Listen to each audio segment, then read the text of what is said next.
చిన్నబ్బాయి వద్దు చిన్నబ్బాయి, వెళ్ళొద్దు. నా మాట విను. 2 కుటుంబాలు కలవబోతున్నాయి. వద్దు చిన్నబ్బాయి. చిన్న వెళ్ళు చిన్న, నా మాట విని చిన్న వెళ్ళు చిన్న, చిన్న వెళ్ళు చిన్న వెళ్ళు చిన్న.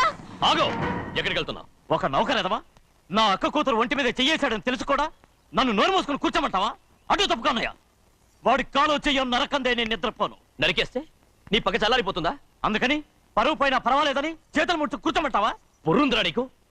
వాడిని చంపేసి జైలుకి వెళ్ళి కూర్చుంటావా? పర్వాలేదు, జరిగింది విని గాజులు తొడుక్కుని కూర్చోవడం కంటే అదే మేలు. ఊళ్ళో నలుగురు చేత మొహం మీద ఉమ్మయించుకోవడం కంటే జైలుకి వెళ్ళడమే మేలు. తప్పుకో. వద్దు బాబు, నేను చెప్పేది కొంచెం విను. మా నాన్న చిన్నయ్య నెత్తి మీద పెట్టుకుని ఊరేగాడు. ఇప్పుడు ఆయనే నిజం తెలుసుకుని బయటకు గెంటేశాడు. ఆ శిక్ష వాడికి చాలు. కానీ మీ చెల్లెలు పరువు పోయిందే, దానికి కారణమైన వాడిని నేను ఊరికే వదిలేయాలా?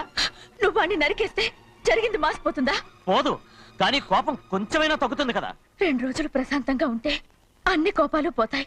అవును, నువ్వు కూడా 15 సంవత్సరాలుగా ప్రశాంతంగానే ఉన్నావు. కానీ మీ నాన్నకి నీ మీద కోపం పోనేలేదే. అలాగే నేను కూడా. తప్పుకోవద్దు.